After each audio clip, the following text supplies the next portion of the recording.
আসসালামু আলাইকুম। সহজ বিডি রান্না চ্যানেলে আজকের পর্বে সবাইকে স্বাগতম। শেয়ার করছি আপনাদের সঙ্গে পেঁপে দিয়ে কবুতরের মাংস ভুনা। এটা খুব মজার একটা রেসিপি। অবশ্যই একবার হলেও ট্রাই করবেন। আশা করি ভালো লাগবে। আর যদি ভালো লাগে তাহলে প্লিজ আমার চ্যানেলটি সাবস্ক্রাইব করবেন অ্যান্ড শেয়ার করবেন বন্ধুদের সঙ্গে।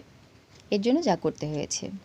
প্রথমে আমি নিয়েছি দুটো কবুতর। আমি ছোট ছোট পিস করে কেটে নিয়েছি একটুখানি। দেখতেই পাচ্ছেন।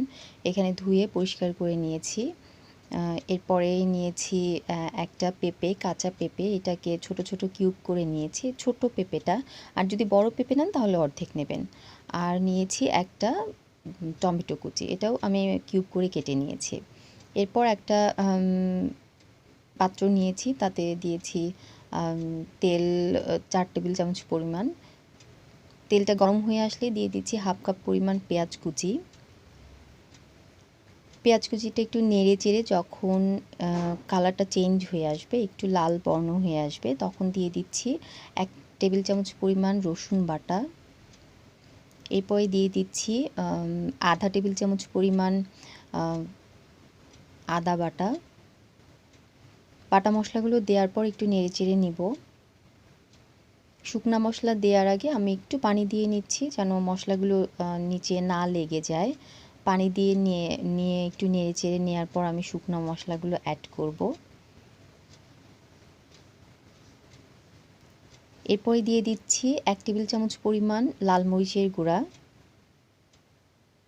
আধা টেবিল চামচ পরিমাণ হলুদের গুঁড়া, আধা চা চামচ পরিমাণ ধনিয়া গুঁড়া, আধা চা চামচ পরিমাণ জিরার গুঁড়া। গুঁড়া মশলাগুলো দেওয়ার পর একটু নেড়ে চেড়ে নিব ভালো করে।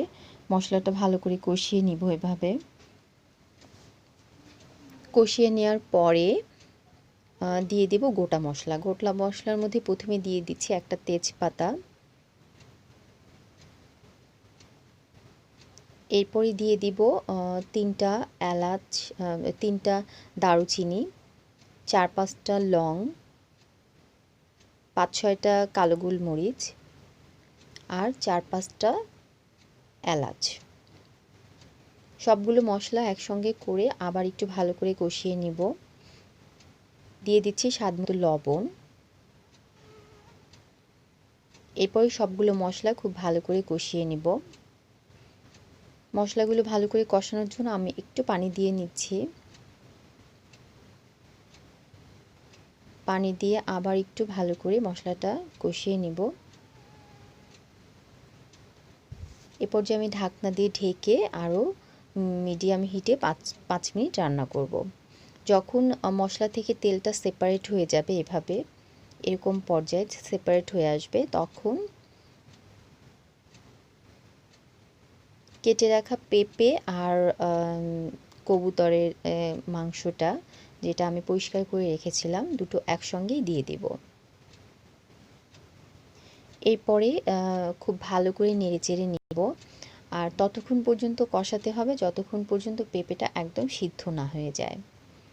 এ পর্যায়ে আমি চুলার আঁচটা একটু মিডিয়াম করে দিব, হাই হিট না, মিডিয়াম হিটে, যেন পানি দেওয়ার আগ পর্যন্তই মানে পেঁপেটা সিদ্ধ হয়ে যায়। ঢাকনা দিয়ে ঢেকে মিডিয়াম হিটে 5 মিনিট রান্না করব। মাঝখানে একটু নেড়ে চেড়ে দিব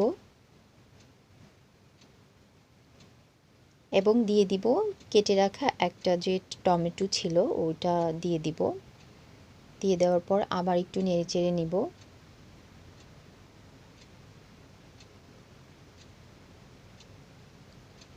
এভাবে নেড়ে চেড়ে ঢাকনা দিয়ে ঢেকে আরও 5 মিনিট রান্না করব এবং ততক্ষণ পর্যন্ত রান্না করতে হবে যতক্ষণ পর্যন্ত পেঁপেটা সিদ্ধ না হয়ে যায়।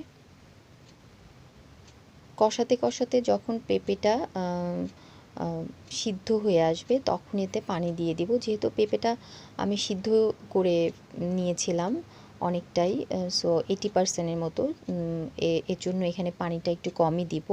আমি এখানে 1 কাপ পরিমাণ পানি দিয়েছি এবং পানি দেওয়ার পরে পানিটা একদম যখন মাখা মাখা হয়ে যাবে, পেঁপে আর মাংস, পেঁপে আর পানিটা সমান সমান হয়ে আসবে, উপরে আর পানিটা ভেসে থাকবে না, এরকম পর্যায়ে পেঁপেটাও সিদ্ধ হয়ে যাবে, নামিয়ে ফেলবো। এই তো দেখতে পাচ্ছেন পেঁপে দিয়ে কবুতরের মাংস রান্না। আশা করি সবার ভালো লেগেছে। সবাই ভালো থাকবেন, আমার জন্য দোয়া করবেন। ধন্যবাদ সবাইকে।